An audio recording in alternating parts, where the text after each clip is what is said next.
ఈ వీడియోలో మనం భగవద్గీత అధ్యాయము 6 శ్లోకము 1ను పరిశీలిద్దాం. ఈ అధ్యాయాన్ని ధ్యానయోగం అంటారు. ఇక్కడ శ్రీకృష్ణుడు నిజమైన సన్యాసం మరియు యోగమంటే ఏమిటో వివరిస్తూ అర్జునుడి సందేహాలను నివృత్తి చేస్తున్నాడు. మొదటగా ఈ పవిత్ర శ్లోకాన్ని భక్తితో విందాం. శ్రీ భగవానువాచ అనాశ్రితః కర్మఫలం కార్యం కర్మ కరోతి యః స సన్యాసి చ యోగీ చ న నిరగ్నిర్న చ క్రియః. ఈ శ్లోకం అర్థం ఏమిటంటే శ్రీకృష్ణ భగవానుడు ఇలా అంటున్నాడు: కర్మ ఫలాలపై ఆశ పెట్టుకోకుండా చేయవలసిన పనిని తన కర్తవ్యంగా భావించి ఎవరు చేస్తారో వారే నిజమైన సన్యాసి మరియు వారే నిజమైన యోగి.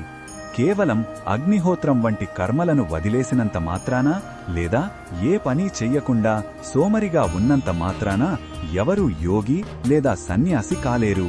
ఇక్కడ కర్మలను వదిలివేయడం కాదు, కర్మ ఫలాలను త్యాగం చెయ్యడమే ముఖ్యమని భగవానుడు స్పష్టం చేస్తున్నాడు.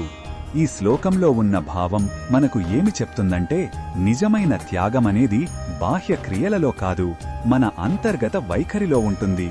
పనుల ఫలితాలపై మమకారాన్ని, ఆసక్తిని వదిలిపెట్టినప్పుడు మనసు ప్రశాంతంగా స్థిరంగా ఉంటుంది. మనం చేసే ప్రతి పనిని ఒక సేవగా, ఒక ఈశ్వరార్పణంగా భావించాలని గొప్ప సందేశం ఇందులో ఉంది. ఇదే నిష్కామ కర్మ యోగం యొక్క సారాంశం. ఈ బోధనను మన దైనందిన జీవితంలో ఎలా ఉపయోగించుకోవచ్చంటే, మనం చేసే ప్రతి పనిలోనూ, అది ఉద్యోగమైనా గృహ బాధ్యతలైనా, ఫలితం గురించి అతిగా చింతించకుండా మన ప్రయత్నం మీదనే శ్రద్ధ పెట్టాలి. మన పనిని మనం 100% శ్రద్ధగా చెయ్యాలి.